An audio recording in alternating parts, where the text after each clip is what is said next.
अगले दिन उस सौदागर ने उनके घर की रूपरेखा ही बदल डाली।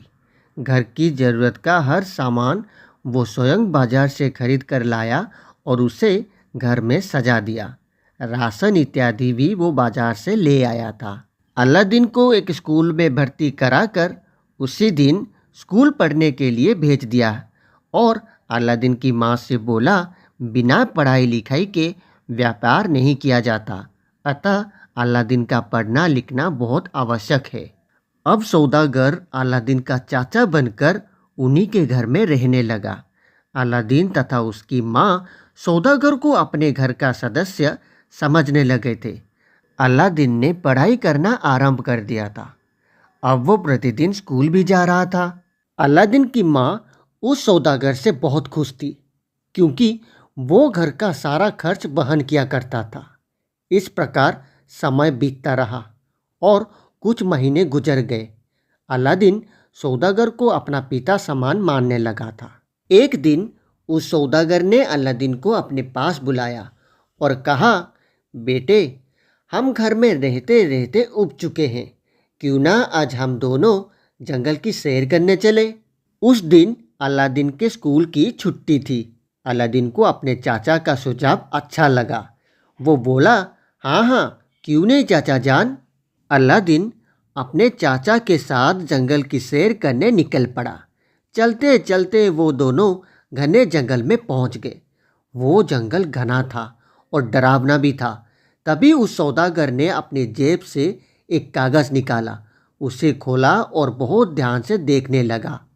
अलादीन ने देखा कि उस कागज़ पर कुछ आड़ी तिरछी लकीरें खिंची हुई थी। सौदागर बड़े ध्यान से उन लकीरों को देख रहा था। अलादीन चुपचाप खड़ा रहा। कुछ समय तक सौदागर कागज़ का निरीक्षण करता रहा। फिर अचानक खुशी से चिल्लाने लगा, मिल गया, मिल गया, मिल गया।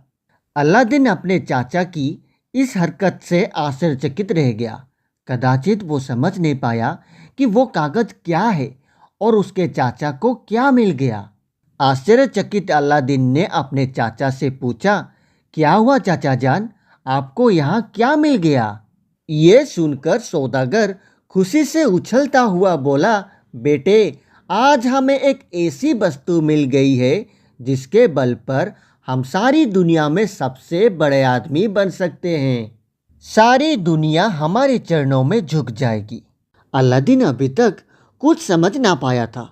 उसे अपने चाचा की हरकत रहस्यमय लग रही थी। असमंजस में फंसे हुए उसने पूछा, हम दुनिया के सबसे बड़े आदमी बन जाएंगे, परंतु कैसे।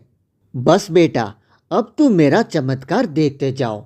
ये कहकर सौदागर ने अपने जेब से कागज़ की एक पुड़िया निकाली और उसे खोला। पुड़िया में लाल रंग का पाउडर था। उसने वो लाल पाउडर हवा में उछाल दिया।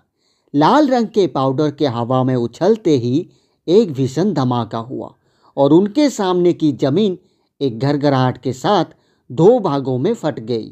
अब जमीन के अंदर एक छोटा सा लोहे का दरवाजा स्पष्ट नजर आ रहा था।